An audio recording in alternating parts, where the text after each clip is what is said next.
Fala aí, pessoal, como é que vocês estão? Beleza? Pessoal, vídeo rápido. Devido aos pedidos do vídeo de ontem sobre o CPTS, ontem, na verdade, a Capitânia ela soltou um fato relevante. Na verdade, não foi um fato relevante, né? Foi uma consulta para votação daqueles tópicos referentes a questão da transformação do fundo em hedge fund. E algumas pessoas ficaram na dúvida sobre o que votar, como votar. Então eu trouxe aqui, pessoal, para dar a minha opinião sobre o que eu votaria se eu fosse cotista do fundo, tá bom?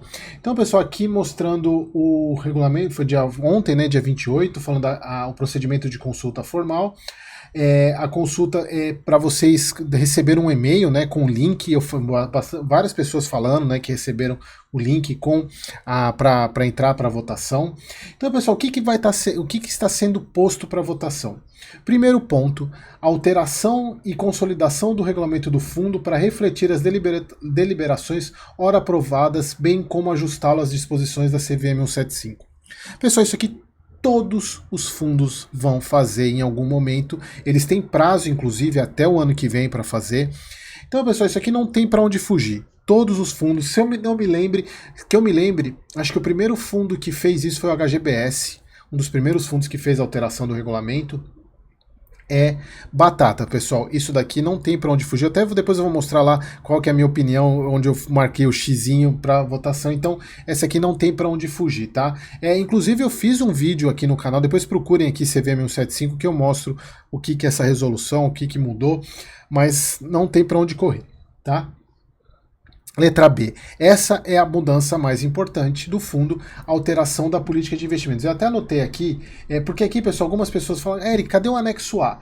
E aí, pessoal, eu não sei por que eles colocaram anexo A, sendo que anexo 1 é anexo 1.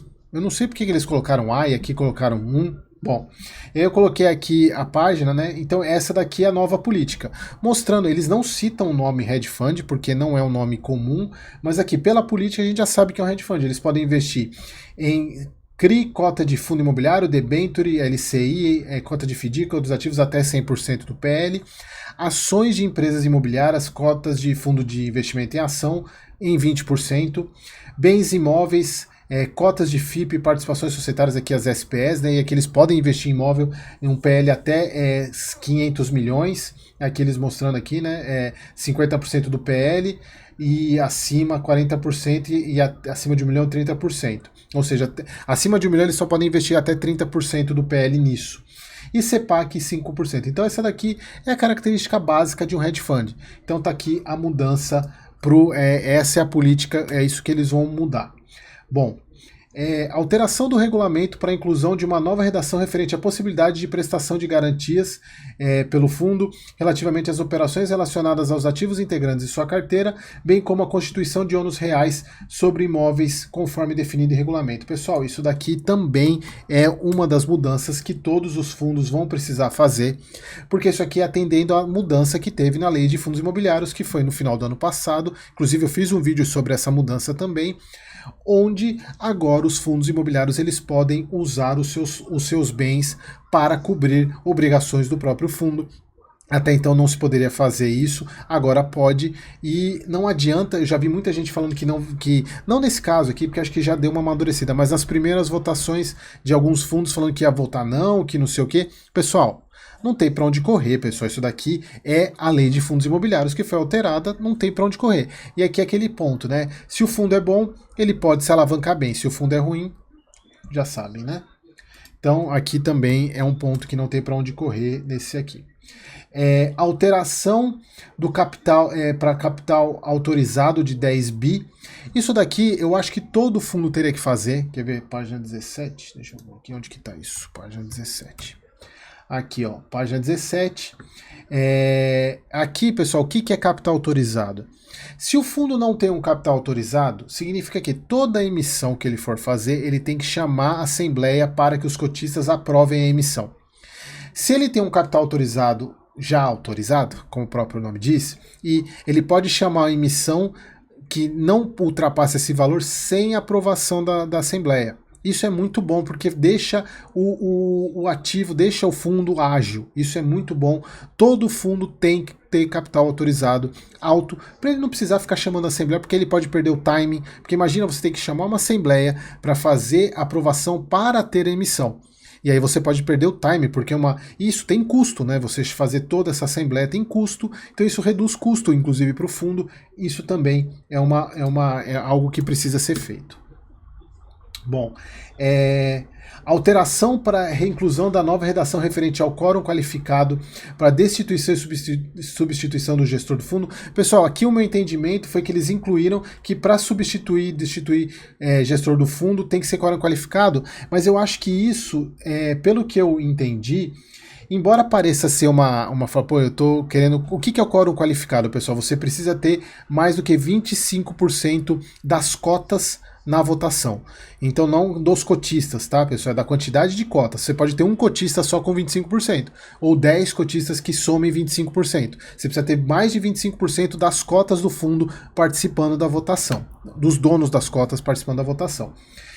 Que é o mais difícil do que a maioria simples, porque quando a votação não exige quórum, se tiver 10 pessoas votando, 10 cotas votando, que sejam, né? Se tiver 6 cotas a favor, ganhou, que é a maioria de quem está votando. O quórum qualificado, ele exige mais disposição. Mas, pessoal, pelo que eu me lembre, isso aqui eu precisava conferir, porque para destituir um prestador de serviço essencial, ele teria que ser quórum qualificado. Eu procurei isso, não entendi aonde que foi a mudança, mas aqui tem que ter a alteração, não tem jeito. Aquisição pelo fundo de cotas do fundo de imobiliário que seja administrado e geridos pela própria capitânia. Aquisição pelo fundo de CRIs que sejam estruturados pela própria gestora, e aquisição de posições de renda fixa da própria, que sejam emitidos pela própria administradora. Pessoal, aqui é a votação da autorização do conflito de interesse. Sinceramente, por mais que a sua opinião possa ser contrária, eu vejo que não todo fundo faz isso, todo fundo aprova isso, então aí é mais uma decisão sua. Eu votaria para sim, porque não tem muito para onde fugir, tá? E inclusive, se fosse assim, né, pessoal, por exemplo, aqui você não investiria em fundos da Quineia, porque a Quineia só investe em CRI estruturado por ela. Basicamente todos os CRI são estruturados pela Quineia.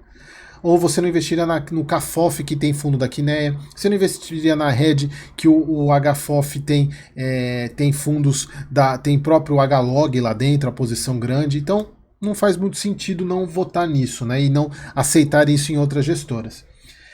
E pessoal, para mim acho que a grande divergência é essa daqui. A alteração do regulamento para a nova inclusão da taxa de performance, administração e gestão nos termos do anexo A. Aqui que para mim, pessoal, é o ponto ruim, porque eles colocaram na mesmo item a redução da taxa de administração e a criação da taxa de performance. Eu achei isso, não diria desonesto, mas eu achei isso muita falta de respeito.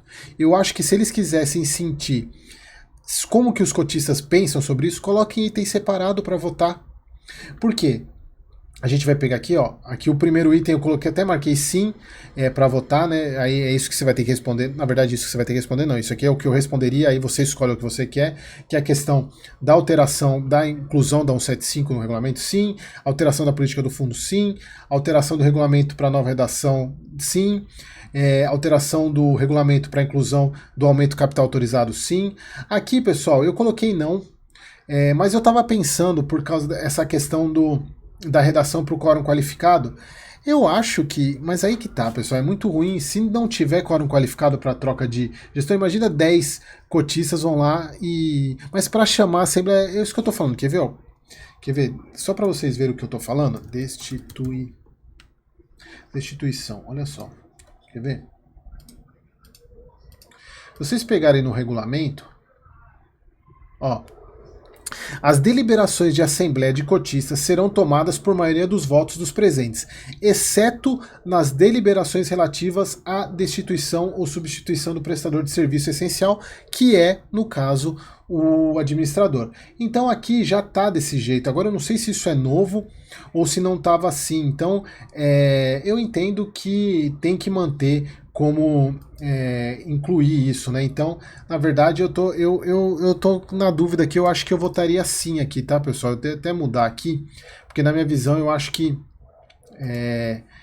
o quórum qualificado seria... Tem que ser então eu votaria assim aqui. Esse aqui, o quórum qualificado, seria para destituição. Precisa ter quórum qualificado sim, porque se imagina você não ter quórum qualificado, qualquer momento uma gestora pode cair por uma voto de 50 cotistas, né? Dependendo da assembleia. Então eu acho que tem que ter quórum qualificado. Aqui, pessoal, foi o que eu falei para vocês na questão de conflito de interesse. Eu votei sim porque é o que todos os fundos fazem, né? Então aí cabe a você decidir se você quer aceitar isso ou não. E essa daqui, pessoal, para mim, é o que mais me deixou chateado, e eu votaria não, porque eu estou perdendo uma redução da taxa de gestão, mas meu voto não é por causa da taxa de performance. Então, foi o que eu falei para vocês, eles fizeram de eu não quero usar esse termo, nem sacanagem, nem desonestidade. Poderiam ter colocado separado. Coloca redução da taxa de administração e de gestão e coloca a performance num item separado para inclusão da taxa de performance. É óbvio que eles colocaram aqui para passar, porque as pessoas vão votar para redução da taxa de administração, porém, ao mesmo tempo, a inclusão da taxa de performance. Então, eu achei que isso daqui mostrou, como eu comentei no vídeo, essa questão de alinhamento com o cotista, isso aqui para mim mostra que não tem alinhamento com o cotista esse item. Por quê? É um voto, quase um voto, sabe aquele, deixa eu voltar aqui para mim, sabe aqueles momentos no Congresso que você tem um parecer de lei e aí vai lá o deputado inclui um artigo que ninguém viu lá no meio e aí aprovou tudo? É isso aqui. É você colocar a taxa de performance num item que é de agrado do cotista, que é a redução da taxa de administração e gestão, mas você coloca a inclusão da taxa de performance junto. Eu achei uma sacanagem fazer isso.